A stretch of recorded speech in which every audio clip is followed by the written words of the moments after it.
Have you ever heard of a god who basically started out as a failure? Well, today we're diving into the incredible story of one of the most popular and maybe most misunderstood deities in the Taoist pantheon. This is a god whose journey to immortality is, you'll see, surprisingly and really relatably human. So let me just start with a question for you. Which single god do you think you pray to for help with your exams, your business, a good haircut, and a really tough breakup? Yeah, the answer might surprise you.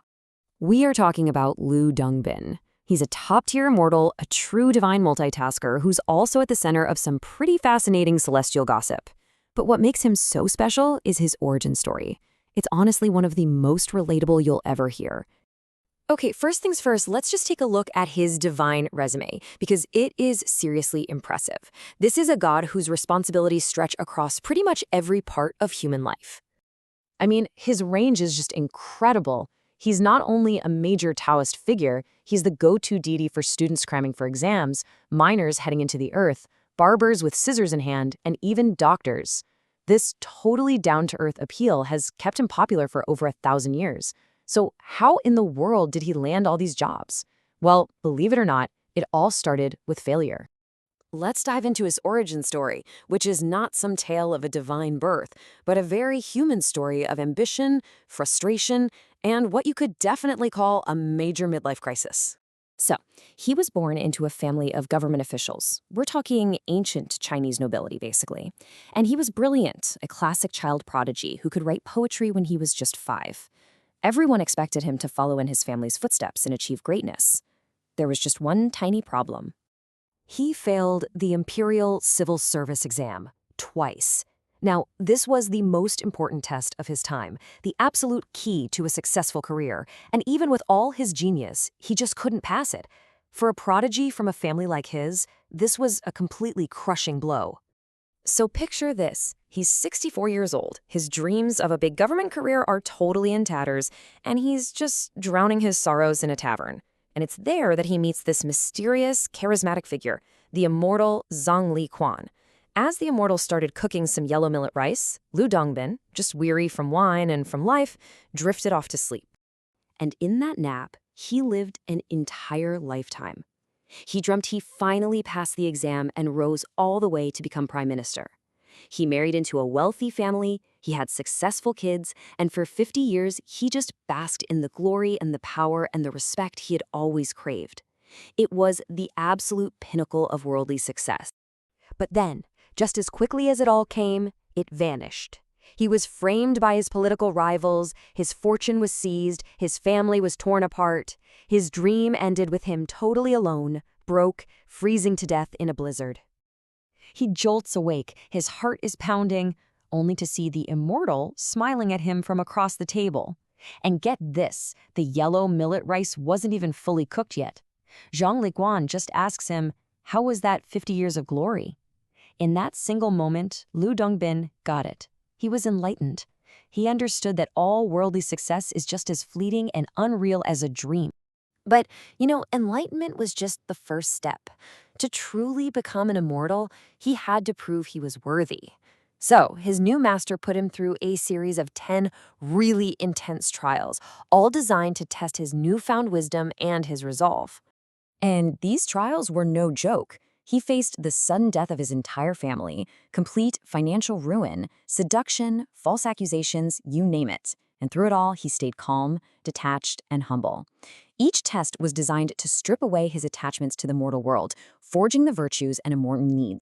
So, after passing all 10 trials, he received his graduation gift, the secrets of immortality and the legendary heavenly escape sword.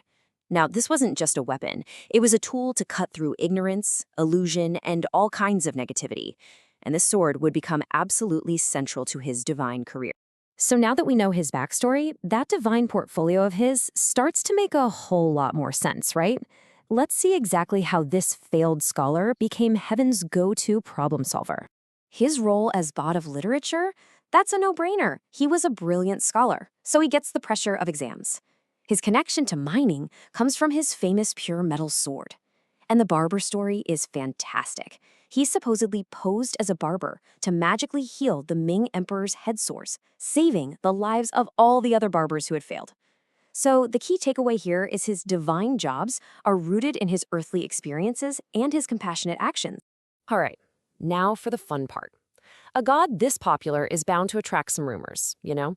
So let's do a little myth busting and clear up the two biggest pieces of divine gossip that follow Lu Dongbin around. So, you may have heard that some of his temples are breakup temples and that couples shouldn't go there. The rumor is that he's bitter after being rejected by the goddess He Shangu. But the reality is actually much more profound. See, his sword is designed to cut away negativity and illusion. So, if you go there with your partner, it's said he'll test the bond.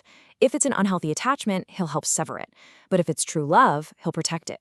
And this one perfectly illustrates how myths are born. There's a famous Chinese idiom, dog bites Lu Dongbin, which means to mistake a kind person for an enemy.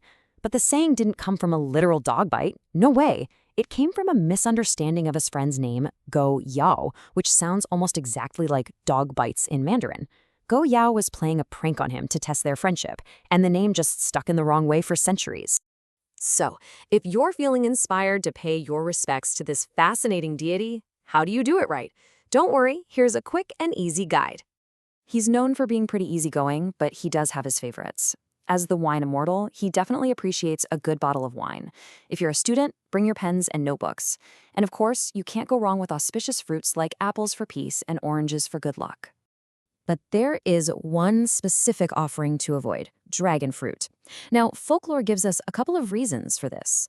One idea is that, as a master of purification, he avoids offerings that look like flesh. Another is that the fruit's tons of seeds conflict with his pure yang energy. Whatever the reason, it's probably best to just leave this one at home.